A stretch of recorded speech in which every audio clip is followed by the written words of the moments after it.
Picture this. September 1944, deep over the jungles of Borneo. Major Richard Ira Bong is easing his P-38 Lightning into a shallow, silent dive. Those massive twin Allison engines, they're purring, 3,000 horsepower just waiting to unleash hell as he peers through that bulletproof glass. Down below, Japanese pilots are scrambling, desperate to tear apart a formation of our B-24 Liberators. Here's the kicker. They have absolutely no idea that the deadliest hunter in the entire Pacific Theater is already lining them up in his crosshairs. This wasn't just some random fighter pilot. This unassuming farm kid from Poplar, Wisconsin, now tracking them through his gun sight, had already destroyed dozens of enemy aircraft in brutal aerial combat. When this war finally wrapped up, Bong would hit 40 confirmed victories, a score that cemented him as the highest-scoring fighter ace in U.S. history, a record that still stands untouched 80 years later. So, how does a mild-mannered guy from northern Wisconsin become America's absolute deadliest pilot? How does a kid who struggled in training transform into this precision instrument of aerial destruction? You'd think the path to 40 kills started with some natural warrior instinct or aggression, right? Nope. It actually started with something far more mundane. Disciplinary issues and unauthorized, ridiculous stunts. We're talking Hamilton Field, California. Second Lieutenant Richard Bong, fresh out of flight school, barely had his wings when he made a couple of truly boneheaded decisions that almost ended his career before it even got off the ground.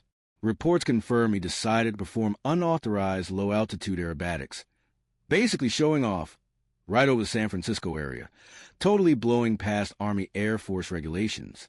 His commanding officer, General George Kenney, the man in charge, was not amused. That reprimand wasn't gentle chat. It was immediate and brutal. Bong's career should have ended right there.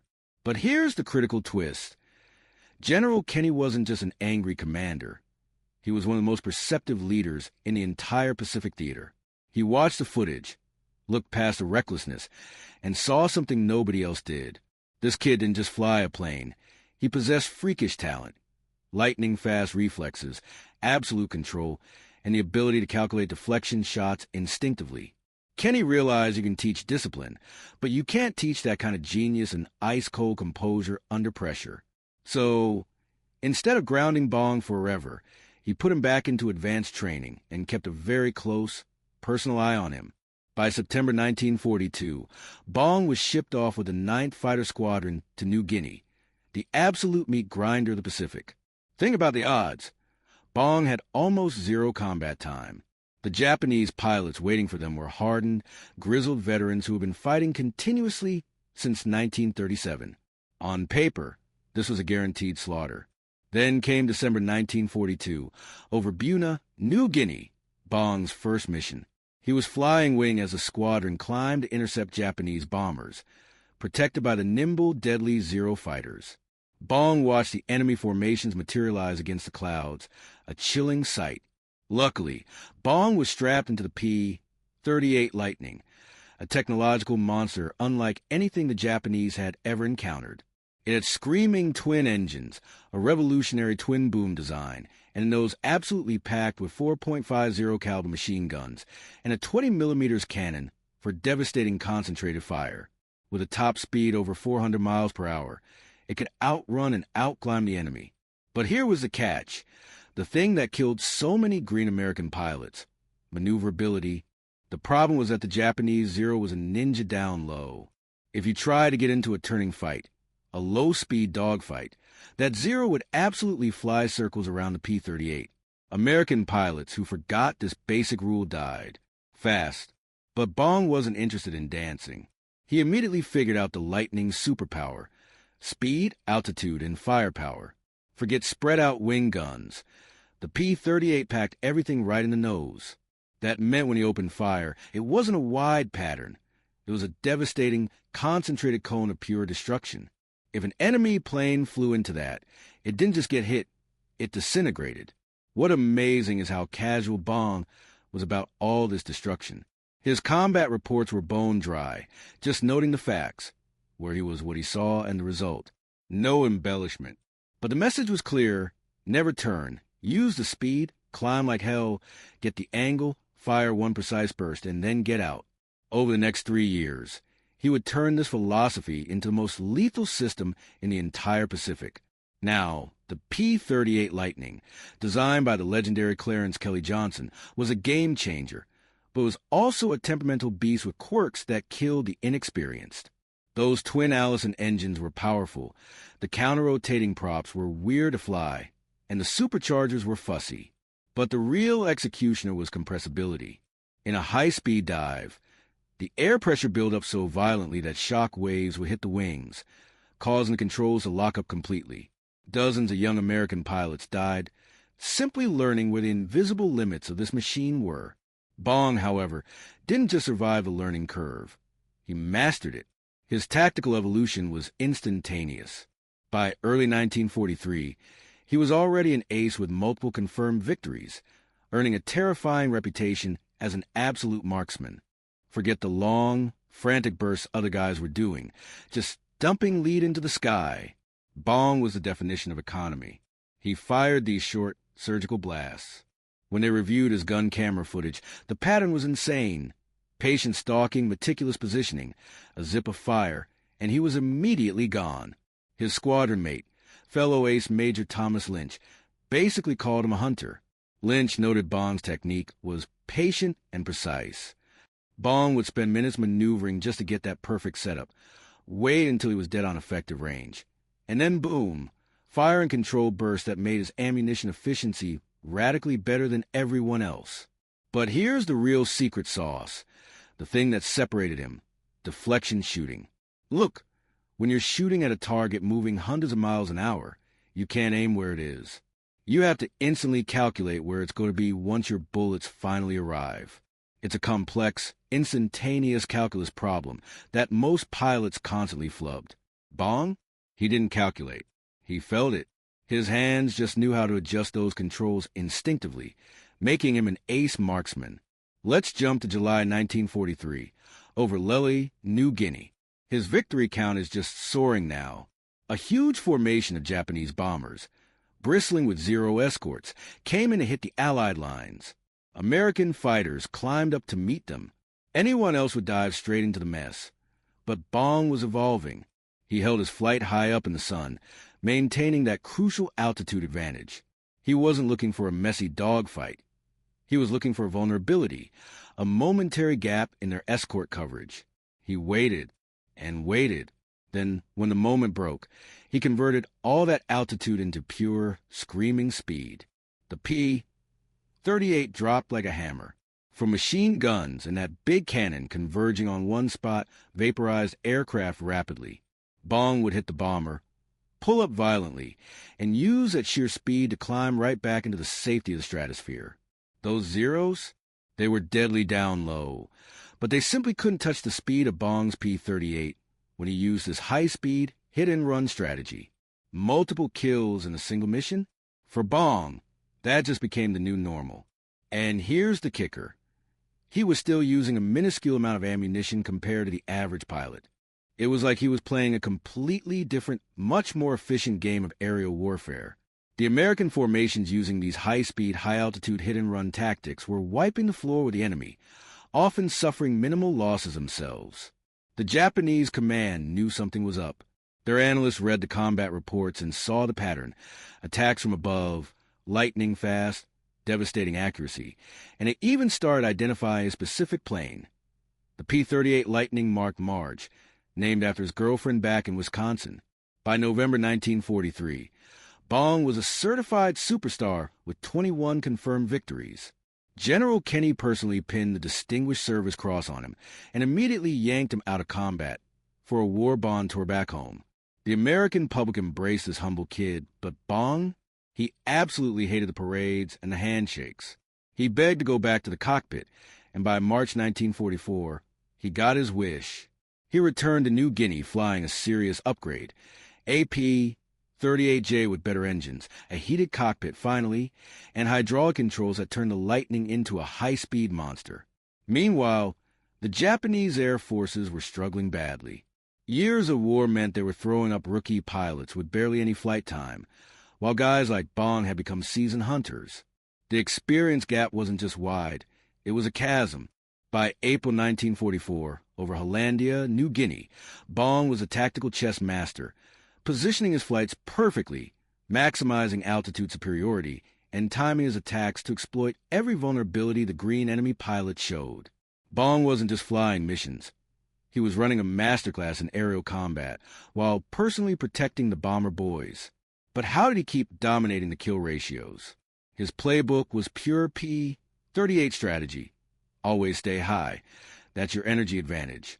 He would hit hard and fast, using that insane twin-engine speed to zoom out before the enemy could even react. The center firepower of the Lightning meant if you aimed right, it was basically instant disintegration.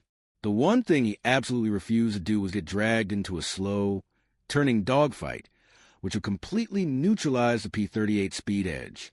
What truly set Bong apart was his sheer nerve. He specialized in terrifying head-on attack runs.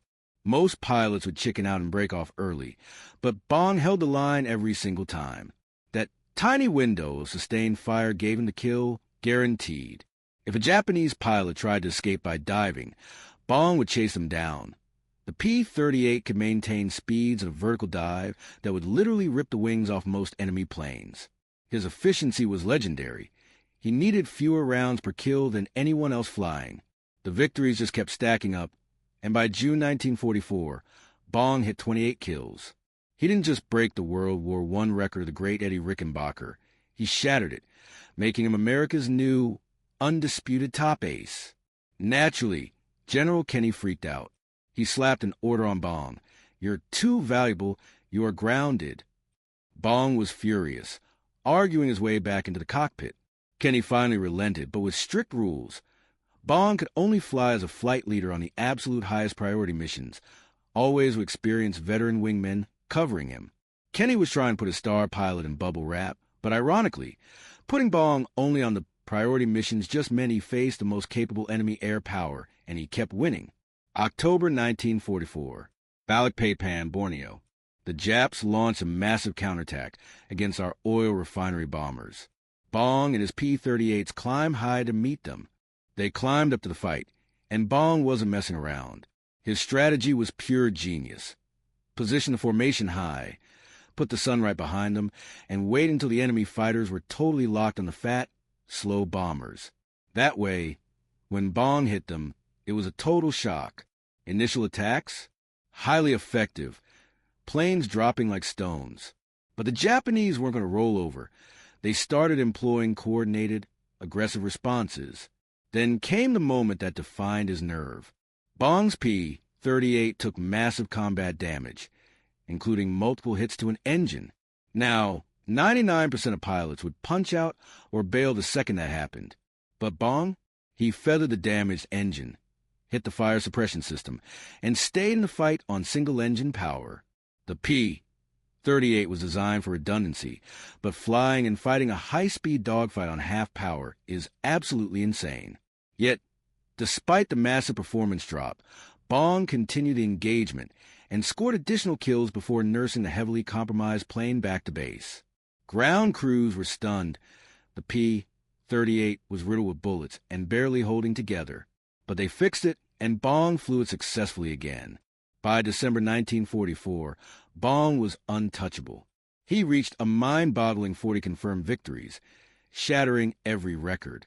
And that's when General Kenny, following direct orders from General Douglas MacArthur himself, finally dropped the hammer. America's top ace was permanently grounded. Bong was simply too valuable as a symbol and as a training asset to risk losing. His final, anticlimactic combat mission was December 17th, 1944, a simple patrol with no contact. He returned home a national hero, the highest-scoring fighter pilot in American history, and a Medal of Honor recipient. But the real measure of Bong's impact wasn't just that staggering number 40. It was the hundreds of bomber crews he saved, the ground troops he supported, and the revolutionary tactical innovations he pioneered that became the standard playbook for every American pilot fighting in the Pacific. So, Bong wasn't just racking up kills. He was a walking, flying tactical encyclopedia. His signature moves, always getting the high ground, using the sun to blind the enemy, and hitting them when they were focused on the bombers. That wasn't just luck. That became the Bible for every new American fighter pilot in the Pacific. They literally made training manuals based on his gun camera footage and studied his combat reports like gospel. And here's how you know he was absolutely legit. Even the surviving Japanese pilots, the guys he was fighting against, were interviewed later, and they talked about facing these American flyers who had terrifying precision and tactical discipline. They acknowledged they were up against opponents whose use of altitude and concentrated firepower was almost impossible to counter. But when he wrote home to Marge, his fiancée, he never focused on the numbers. He was just a thoughtful young man focused on the real job, making sure those bomber crews got home safe and giving the ground troops the air cover they desperately needed. And none of this happens without his ride, the P-38 Lightning. Dude, this plane was an absolute tank. They built over 10,000 of them because it was the ultimate survivor in the Pacific. Twin engines meant redundancy. If one got shot up, you could still limp home. The tricycle landing gear made handling those rough island strips easier, and the weapons were mounted right in nose, eliminating convergence headaches that plagued wing-mounted guns. Plus, those turbo superchargers let it climb higher and faster than most Japanese fighters could ever hope to go. The concentrated firepower for massive 50 caliber machine guns backed up by a brutal 20mm cannon was designed to turn enemy planes into confetti in seconds. Bong, with his legendary deflection shooting skills, took full advantage, achieving engagement times that were ridiculously impossibly short. He didn't just shoot down planes, he vaporized them. When the Army Air Force experts reviewed Bong's gun camera footage, they were absolutely stunned. His hit percentage wasn't just good, it was off the charts, making the average fighter pilot look like they were shooting blindly. He just didn't miss. But let's jump forward to August 6, 1945, in sunny Burbank, California. Richard Bong, now newly married to Marge, wasn't fighting Zeros anymore. He was a test pilot for the future, the P-80 Shooting Star. This was America's first operational jet, a flying machine with 4,000 pounds of thrust, hitting speeds over 500 miles an hour. Piston fighters were officially obsolete, and Bong was learning a whole new way to handle the sky. He climbed into the cockpit for what should have been a routine flight, but just moments after takeoff, disaster struck. The P-80 suffered a catastrophic fuel pump failure. The massive jet engine quit, right when he was at dangerously low altitude. He frantically tried to restart procedures, but nothing caught. He tried to stretch the glide back to the runway, but he simply didn't have a height. In the final, desperate seconds, he tried to bail out, but the ground came too fast. The P-80 crashed, killing America's ace of aces, Major Richard Ira Bong, instantly. He was only 24 years old. And here's the cruel twist of fate. On that exact same day, the B-29 Enola Gay dropped the atomic bomb on Hiroshima. The dawn of the atomic age was so overwhelming. The death of the greatest American fighter pilot in history barely even made the headlines. 80 years later, that staggering record of 40 confirmed kills still stands unbroken. And frankly, it's likely to stay that way forever, because modern air combat is fought miles away with radar-guided missiles. The close-range, precise dogfighting Bong mastered is simply a thing of the past. YouTube_idol. But how did this kid become a legend? It wasn't through dumb luck or aggressive recklessness. Forget the movie cliches about the crazy hotshot pilot. Bong's secret sauce was a complete opposite. Patience, surgical precision, and mastering the boring fundamentals like deadly deflection shooting. He didn't just fly into a fight, guns blazing. Every single kill, all 40 of them, came down to calculated positioning and executing the shot with flawless technique. He made air combat look effortless, but that ease was built on surgical planning and consistency. If you want to see the physical evidence, head to Superior, Wisconsin, to the Richard Ira Bong Historical Center. You can actually see the artifacts of his achievement, his Medal of Honor, the flight logs documenting those 200 brutal combat missions, and the restored P-38 with that famous Marge nose art painted right on the front. Even his commanding officer, General George Kenney, the guy who saw thousands of pilots, said Bong was the most effective fighter pilot he'd ever watched, precisely because he focused on technique over pure aggression. The battlefields where he fought are quiet now. The wreckage of enemy fighters has long since deteriorated into tropical dirt. But the record? That record is etched in stone. 40 confirmed kills. Nearly 8 decades later, no American pilot has touched that number. It's the ultimate proof that in the violent high-stakes dance of aerial warfare, superior precision and consistent execution beat chaos every single time.